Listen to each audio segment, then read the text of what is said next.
आपल्यासोबत प्राध्यापक यशपाल भिंगे आहेत. त्यांनी काल काँग्रेसमध्ये प्रवेश केला. सर, आपण काल काँग्रेसमध्ये प्रवेश केला, काय पहिली प्रतिक्रिया?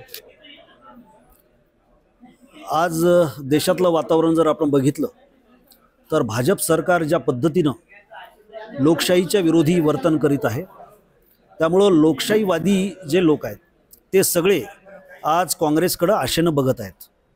स्वतःची कुठली शक्ती नसणारी बीजेपी आज देशावर तर राज्य करीतच आहे, परंतु ती सांगते की जगातली आम्ही सगळ्यात मोठी पार्टी आहोत आणि श्रीमंत पार्टी आहोत. आता ती श्रीमंत कशी झाली? अलीकडेच तुम्ही बघितलंय की पोस्टरल बॉन्डच्या निमित्तानं पुढे आलंय. 9,000 कोटीचा तो घोटाळा आहे. त्यामुळे एक शक्ती, पैशाची शक्ती, ती घेऊन लोकशक्ती खरेदी करण्याचा या ठिकाणी प्रयत्न आहे. म्हणून नांदेडमध्ये सुद्धा तुम्ही बघा, 2 वेळेला मुख्यमंत्री असणाऱ्यांना कानशिलावरती ईडीची बंदूक लावून ते घेऊन गेलेले आहेत. असे वेगवेगळ्या ठिकाणचे प्रस्थापित नेते त्यांनी नेलेले आहेत. नेते गेलेत, पण त्यांच्यासोबत जनता गेलेली नाही. काही लाभधारक त्यांचे कार्यकर्ते गेले असतील, परंतु जनता गेलेली नाही.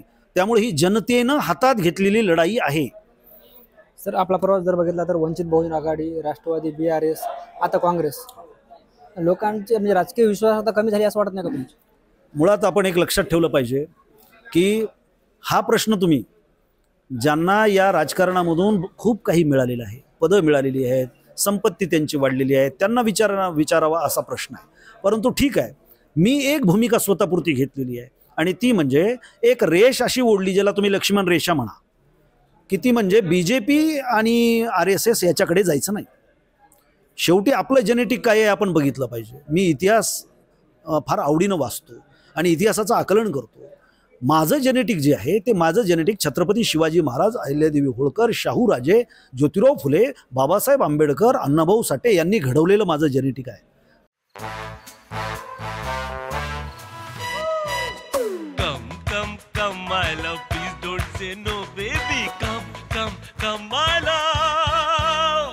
वी-गार्ड के air coolers extra large cooling pads के साथ जो अच्छों को ठंडा करे.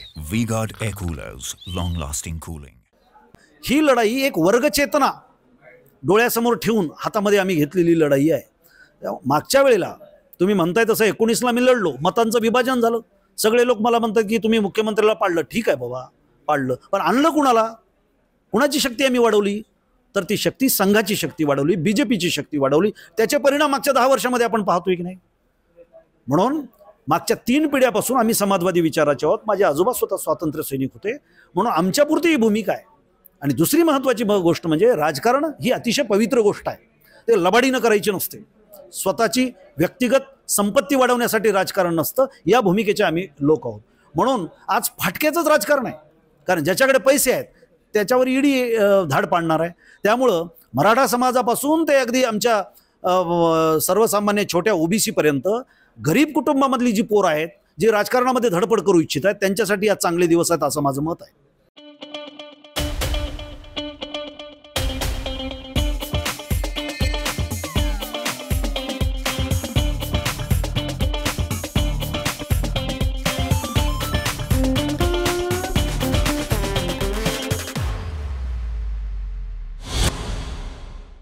आणि तीच मंडळी काँग्रेसला बदलून टाकते. सर, आता आपण माहित की 2019 साली तुमच्यामुळे मताचे विभाजन झालं. ही जी बाब आहे आपण ती बाळासाहेब आंबेडकरांच्या कानावर घातली का? मोठे नेते आहेत आणि बाळासाहेब यावर विषयी निश्चितपणाने विचार करतील. आज नाही उद्या बाळासाहेब हे या महाविकास आघाडीमध्ये सहभागी होतील अशी आम्हाला अपेक्षा आहे. आता तर निवडणुका लागल्यात, विधानसभेला होतील की कधी होतील? विधानसभेपर्यंत होतील, निश्चितपणाने होतील. आपण जर बघितलं 2021ला तुम्हाला मोठं मताधिक्य मिळालं होतं. आज वंचितची परिस्थिती काय असेल? तेवढंच मतदान मिळेल की त्याच्यापेक्षा जास्त मिळेल की काय होईल? नाही, हा आता तुमच्या अभ्यासाचा विषय आहे. मी अशी कोणावरती केवळ टीका टिप्पणी करायची म्हणून करत नाही, परंतु आमचा अजेंडा क्लिअर आहे की या वेळेला कोणत्याही परिस्थितीमध्ये भाजप राजकीयदृष्ट्या उद्ध्वस्त झाला पाहिजे. हा आमचा अजेंडा, याच्यावर आम्ही काम करू. पण जर वंचितला जर चांगलं मताधिक्य मिळालं तर तो अप्रत्यक्षरित्या काँग्रेसचा फटका बसणार आहे. मग वंचितची काय आज वाटते तुम्हाला इथे? नाही, हे बघा, सगळ्यात महत्त्वाचं म्हणजे जनता ही विचारशील असते.